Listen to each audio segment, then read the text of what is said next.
Okay, welcome back to my show. It's been all over my social media. This lady and the band, indeed, Kings and Queens of Eurovision. She's appeared on many, many TVs like Record Breakers, This Is Your Life, the National Lottery, Who Dares Wins, Dancing on Ice, of course, big theatre shows like Footloose, musicals alike, 1981 Eurovision winners, of course, and it's that time, isn't it, at the moment? So I'd love to bring in now and welcome Cheryl Baker. Thank you very much. What a great introduction. Thanks, Mike. Yeah, well, you absolutely deserve that because, as I always say, decades of being around the industry shows guts, determination and sheer, talent, basically. And quite a lot of luck, in my opinion. I've been very lucky in my career. Oh yeah, but you've got to work hard to get your luck, and I do believe in that. But listen, to go back away, what is it that brought you into this, what I call funny business called show business? What drew you in? It's something that I wanted to do. I mean, even as a child, I wanted to be a singer. I wanted to be a singer in a band, singing harmony, because that's my thing, harmony singing. And I actually thought that probably what I'll end up doing is having a regular job, a day job. I studied a secretarial course at school, so I thought I'll be a secretary during the day. And of an evening, at the weekend, I'll probably be singing in a band at the pub at the end of the road. That's what I expected to happen. And then I saw Sandy Shaw win the Eurovision Song Contest in 1967, and I thought then, wow, I mean, that's my absolute dream. It'll never happen to me, but just imagine. And she came from Dagenham. She came from an area that was relatively, it was the East End moved to Dagenham, after the war. And I thought, there were people like, she was a person like me, she probably had an accent like me. And so sometimes these kind of amazing things do happen to people like me. But even so, I still thought it was a pipe dream. I never thought it would actually happen. But there you go. Well, I mean, of course, Dagenham, that's myself. Dudley Moore, of course, was a Dagenham boy. That's right. And so the East Enders born son, Tommy Steele, was obviously from around the Bow Bells area, I believe. But yeah, me too. Bethnal Green, I was. Yeah. We were born. I was born under the sound of the Bow Bells at the Mile End Hospital. So they. Oh, really? Yes. I was Roman Road, so you know it. Well, you don't know it if you were in that area, but yeah. Oh. I was born in my front room, though. I wasn't born in a hospital. I was born by one of those funny old midwives on a bike, like you see in Call the Midwife. I love it. Back in the day, those were the days. Extraordinary. But how did you all meet then? I mean, I know my listeners will be very intrigued because what's lovely about the Fizz, which is the ongoing from Bucks Fizz, of course, is that it's a new generation of fans that will now come into you. And I get younger listeners now coming in, as well as like me at my age now, my followers from back in my day. So you've got a whole new audience that are going to be tuning into your music because it was great. It was fabulous. Yeah, I know. Those days were fantastic. In the 80s, I mean, our fan club was massive. Yeah. And we had maybe, 10,000 in the fan club or more. And we actually won. The Daily Mirror, I think it was, did this poll, and they wrote anonymously to all the different fan clubs to see which one was the best. And ours won, and that was thanks to Gay Richardson, who used to run our fan club. Her name was Gay Pearl at the time, and so we were very proud about that. But then when you get older and you're not making singles anymore, you're not making albums anymore, you obviously your fan base declines. Yeah. Except for us, me, Mike, and Jay, we've carried on. And we've been recording again. We're recording again with Mike Stock from Stock Aitken and Waterman. Yep. And so we've got new material coming out.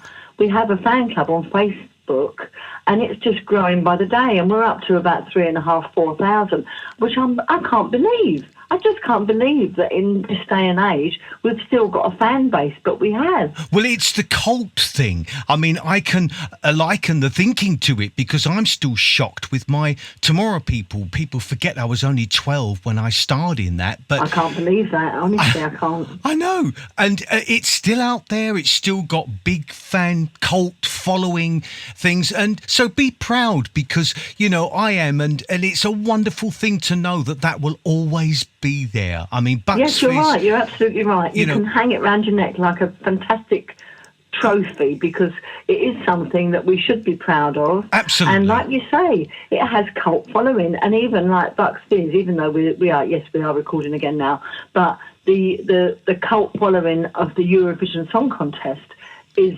never ending. I mean, we will be remembered, I would imagine, for decades to come, especially because of the skirt rip, you know. Oh, well, listen, that was even now, all these decades later, people just remember, A, the song, B, how beautiful you all were, because male or female, you can say handsome, pretty, you looked, your image, for then, people forget, there was very little TV channel facilities. There was no such thing as satellite TV. There was no such thing as social media. So you stuck it. I remember because I was in the West End with Oliver Tobias doing Pirates of Penzance, and we met up at a do somewhere, and you'd not long won it, and you were catapulted, quite rightly, to huge success. You must have enjoyed travelling the world and doing all your big gigs, and quite rightly.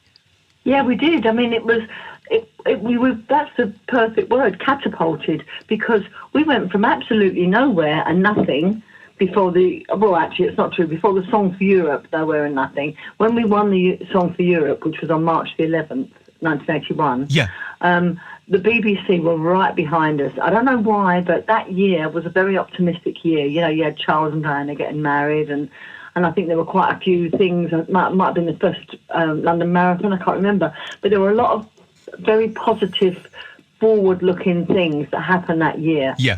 And so the BBC got right behind Making Your Mind Up. And so by the time we did Eurovision, which was exactly 4 weeks later, we were already number 5 in the charts. So we already had a top 5 hit on our hands. Yeah. But then, like you say, when you win the Eurovision Song Contest or when you do something of that kind of ilk and it's a global thing, you are catapulted. We had to then, promote Making Your Mind Up, of course, around Europe because of it being Eurovision, but also, as we all know now, Australia loves the Eurovision. Yeah. Straight over to Australia to perform, which was amazing because I saw my brother who lives there and I hadn't seen him for years. Over to Japan to perform, over to South America, places that honestly I thought I will never see Chile in my life. Why would I ever see Chile? Well, I will never go to the Philippines. And yet I went and I performed and we performed. I mean, it was the most fantastic time. Yeah. And I look back on it and I know, we were on a terrible deal with our record label. We didn't earn hardly anything from the gig, from the whole winning the Eurovision thing. But I don't regret a day of it because it gave us the most amazing experiences that I would never be able to replicate. Well, the other thing, of course, because again, I mean, I can completely concur to that because all of the television and all the record success we had with my band and my TV shows back in the day, very little earned out of it. It was the managers and the agents that got it. Yeah, exactly that, exactly. And the writers, it's never the performers. No. And unfortunately, the public were not aware of that and probably still aren't. They think that if you're on the telly, then you're earning a fortune, and as you and I know, that's not the case at all. No, it wasn't. But what it built was the engine, and it's always about talent. And I always remember a wonderful interview, Michael Parkinson with Sabi Ballesteros, and he said, people say that as a golfer you've been very lucky. And he said, do you know what? The funny thing is, the harder I work and the more I practice, the luckier I get. Yeah. And I thought that was absolutely true. Oh, and that's what you've done. But you as a band, I mean, obviously, for personal or professional reasons, whatever they are or were, you've ended up 3, but you've always worked. I know that because I've always tried to work. I like work though, Mike. I like it. Good for you. I don't like being idle. And even during this pandemic, I couldn't be idle. I had to do something. That's why I really got into my gardening. I've been writing my autobiography. I hate being idle. I feel like, we're on, maybe there's another life after this, but if there isn't, we're only on it for a short time and we need to make the most of every day. I wake up every morning, and even if it's like 5 o'clock in the morning, I think, don't go back to sleep. You've woken up now and the day's starting. And let's think, what can we do today? I have to think of something to do because otherwise I feel like I'm wasting my life. And I've been like that with my work. I like work. I enjoy work. And I couldn't think of anything worse than saying, you know what, I'm going to hang up my rip-off skirt. I don't want to work anymore. I'm just going to retire and watch the roses grow. I couldn't bear it. No, I know you couldn't. You've got the engine going in you, which I admire tremendously. But listen, as a little tip-off, we've run out of time for this show, but there's no doubt that we can get you back on in the near future because there's so much to talk about with you, Cheryl. You're an amazing artist and an amazing lady. But tip-off then, who do you think? Have you got an inkling as to who might win this year on the Eurovision? What do you think? Yes, I think Malta. I might be wrong, but that's my gut feeling.